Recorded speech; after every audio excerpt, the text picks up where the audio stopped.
नमस्कार, मैं हूं खुशबू कुंभट और आप सुन रहे हैं राजस्थान सुपरफास्ट न्यूज। तो आइए बढ़ते हैं आज की ताजा खबरों की ओर। राजस्थान सुपरफास्ट न्यूज से मैं आनंद कल्ला। हर रोज कुछ न कुछ नया होता रहता है और आज बिल्कुल नया, जहां बहुत सी बातें ऐसी होती है जो मन में तो रहती है लेकिन बाहर नहीं आ पाती, और जब बाहर आती है तो कईयों के जीवन से जुड़ जाती है, कई पहलुओं से जुड़ जाती है। जहाँ किशोरावस्था की बात करते हैं तो ऐसे मन के जो भाव होते हैं वो किसी को बता नहीं पाता और उस समय उसको दिशा देने की जरूरत होती है, तो कोई दिशा देने वाला मिल जाए तो वो सही लक्ष्य को प्राप्त कर लेता है। बिल्कुल आज बात एक लेखिका से, और एक ऐसी लेखिका जो बचपन से ही कुछ न कुछ लिखने का शौक तो रखती थी, लेकिन एक मंजिल जब उनको मिल गई तो उन्होंने बहुत कुछ लिख दिया। बिल्कुल मुलाकात करते हैं आज हम जहां एक ऐसी लेखिका से जिसके बारे में बात तो करेंगे, वाचस शालिनी जी महेचा। नमस्कार। नमस्कार सर।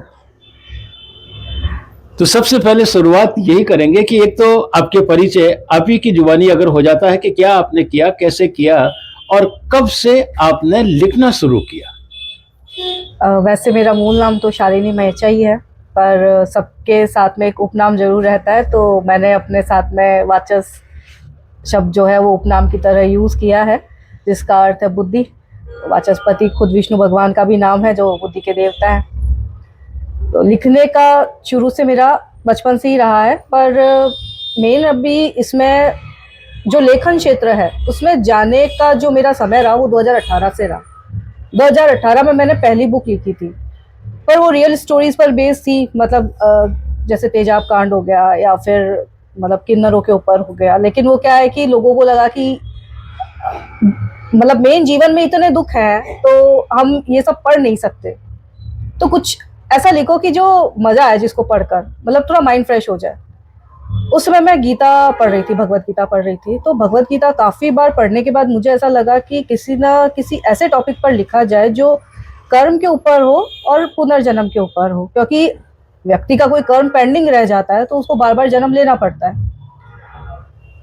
तो उसी दौरान मेरे दिमाग में इसका एक ख्याल आया कि क्यों ना ऐसी एक बुक लिखी जाए और उसका एक कैरेक्टर रखा जाए कि वो किसी और प्लेनेट का है और उसका एक कर्म जो है वो बाकी रह गया। उस कर्म को पूरा करने के लिए उसने पुनर्जन्म लिया है, पर अब उसका कर्म कहाँ का बाकी रह गया, वो जन्म कहाँ ले रहा है, बहुत डिपेंड करता है। तो कर्म तो उसका है किसी और प्लेनेट का, जन्म वो ले रहा है पृथ्वी पर, तो वो एक तरह से स्टार सीड हो गया। स्टार सीड ऐसे लोग होते हैं जो दुनिया में तो रहते हैं, लोगों के भीड़ में भी रहते हैं, लेकिन उनको ऐसा लगता है कि हम इनसे अलग है, मतलब उनका मन नहीं लग रहा है।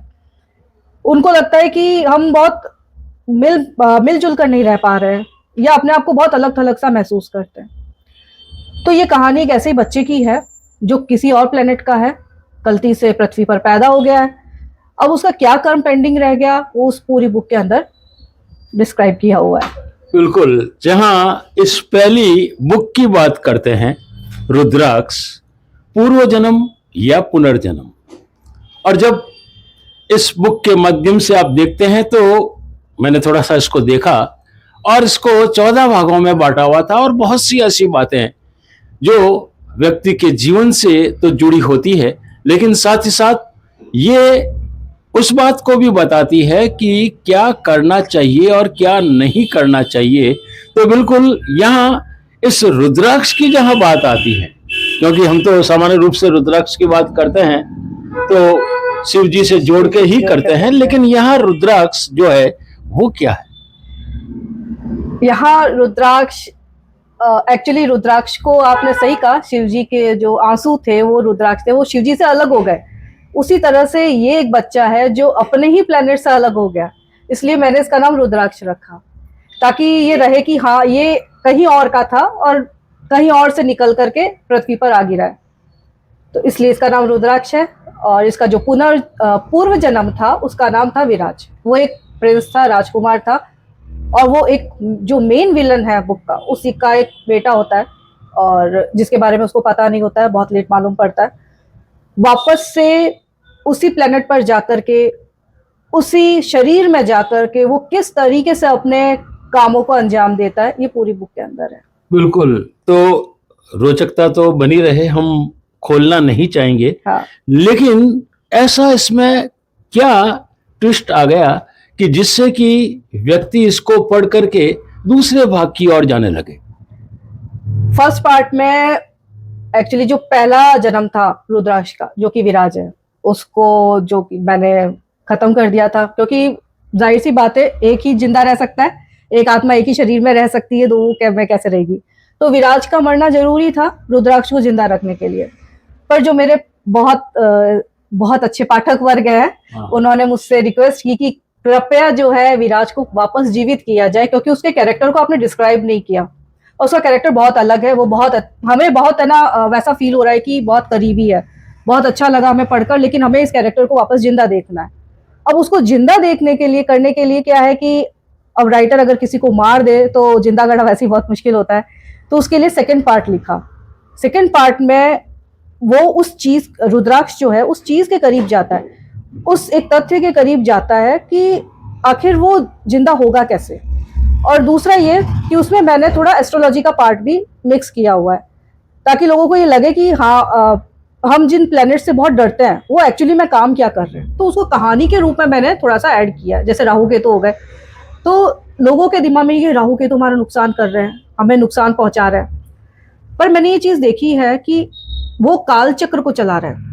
वो छाया ग्रह है, दिखाई देते नहीं है, लेकिन आपके कर्मों का जितना भी ब्यौरा होता है वो उसको नोट डाउन करते जाते हैं।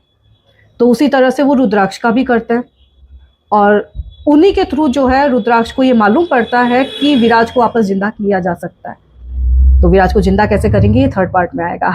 बिल्कुल। तो देख सकते हैं आप कि जहां दूसरे पार्ट की बात आती है रुद्राक्ष, और रुद्राक्ष के साथ रहस्यमयी काल चक्र, क्योंकि काल चक्र की बात आती है तो ज्योतिष से जुड़ी हुई बातें भी आती है, ग्रह नक्षत्रों की बात भी आती है, और इन ग्रह नक्षत्रों के साथ जब इस पुस्तक के अंदर आप देखते हैं तो इसके 17 भाग देखने को मिलते हैं। जहां पहले में 14 थे, इसमें 17, और 17 में तरह तरह की बातें, ज्योतिष से जुड़ी हुई बातें भी। और बिल्कुल जब ये कहा कि किसी को मार दिया जाए और एक शरीर में एक आत्मा रहती है और उस आत्मा को फिर वापस जीवित करना हो जो पहले से ही किसी में हो, तो उसके लिए तीसरे की बात हो रही है। तो तीसरे की बात भी हम थोड़ा सा जानना चाहेंगे, क्योंकि जब 2 किताबें लोग पढ़ चुके हैं तो तीसरी की ओर अग्रसर हो तो ऐसा क्या होगा? दूसरी बुक में मैंने एस्ट्रोलॉजी का काफ़ी यूज़ किया, तो उससे मुझे रिस्पॉन्स बहुत अच्छा मिला कि लोगों को ये चीज़ समझ में आई कि कर्मों को देख लेना चाहिए करने से पहले कि हम कर क्या रहे हैं। दूसरा ये कि जब तक आप ये नहीं डिसाइड कर लेते या आपको ये पता नहीं चल जाता कि आपका जन्म हुआ किस लिए या आपका कौन सा काम बाकी रह गया, तब तक क्या है कि कुछ चीज़ आपको हॉन्ट करती रहती है, आपका पीछा नहीं छोड़ती है। उसी चीज़ को लेकर के थर्ड बुक जब मैंने लिखी तो उसमें रुद्राक्ष जो है अब उसको ये मालूम पड़ रहा है कि आखिर में वो क्या था और उसको वापस से विराज को कैसे जिंदा करना है, खुद भी जिंदा रहे, विराज भी जिंदा रहे, वो सब है। लेकिन थर्ड पार्ट चूंकि नेक्रोमेंसी से जुड़ा है, यानी कि प्रेत साधना या प्रेत विद्या से जुड़ा है, तो उसका जो वो जन्म होगा या जन्म था उसको डिस्क्राइब करने के लिए एक चौथी बुक और मैंने शुरू की है। बिल्कुल, तीसरी के बाद चौथी भी आएगी, लेकिन हम ये जानना चाहेंगे कि आप जब अपनी छोटी उम्र के साथ ये बहुत सी अनुभव वाली बातों को लेकर के ऐसी बातें दे रहे हैं, तो आज की उस युवा पीढ़ी के लिए क्या देना चाहेंगे कि जो इस क्षेत्र में आना चाहती है, किस तरीके की वो सोच लेकर के आए, किशोरावस्था के लिए क्या खास बात होगी, युवाओं के लिए क्या बात होगी? सबसे पहले तो सक्सेस का कोई शॉर्टकट नहीं होता। अगर आपको सक्सेस चाहिए तो आपको उतना ही चलना पड़ेगा, उतनी मेहनत करनी पड़ेगी जितनी की उस फील्ड की डिमांड है। दूसरा ये कि मैं ये जरूर कहना चाहूंगी कि कोई भी कदम जब आप उठाते हैं तो उसके बारे में आप सोच विचार अवश्य करें कि वो कदम आपको कहाँ लेकर जा रहा है। आप जो करने जा रहे हैं उसके बारे में आप जरूर सोच लें कि उसकी वजह से आपको क्या नुकसान होगा या आपके आसपास के सराउंडिंग जो पीपल है उनको क्या नुकसान होगा। क्योंकि आजकल क्या है कि आज की जो जनरेशन है उनको हर चीज शॉर्टकट में चाहिए, सबसे ज्यादा टाइम वेस्ट करते हैं वो रीलें देखने में।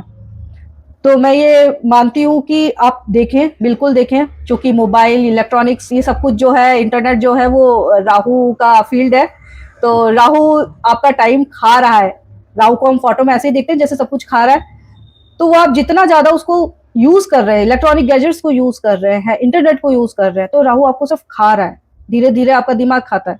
तो बेहतर है कि एक लिमिटेड टाइम पीरियड के लिए ही आप फोन या इलेक्ट्रॉनिक गैजेट्स या इंटरनेट यूज करें, और बाकी टाइम जो आपकी क्रिएटिविटी है उसको दें, क्योंकि कई बार क्रिएटिविटी आपको बहुत आगे तक लेकर जाती है। बहुत बहुत धन्यवाद। बिल्कुल देख सकते हैं आप कि जब एक बार कोई गलती हो जाती है कि पहली पुस्तक में अगर किसी को मार दिया जाता है और उसको जिंदा करना हो तो दूसरी नहीं, तीसरी नहीं और चौथी पुस्तक तक भी जाना पड़ता है। बिल्कुल यही बात कि जहां राहु सब कुछ बदल देता है, खाने की बात करता है। और आज जिस तरीके से अब जब इंजीनियरिंग जगत से जुड़ी हुई है तो उस तरह की बातों को भी जानती है। आप अपनी क्रिएटिविटी को बनाना चाहते हैं तो फिर उस क्षेत्र से जुड़ करके इन क्षेत्रों की ओर आना होगा। बिल्कुल ऐसी ही जानकारियों के साथ हम आपसे जुड़े रहेंगे। बहुत बहुत धन्यवाद शालिनी जी। धन्यवाद सर।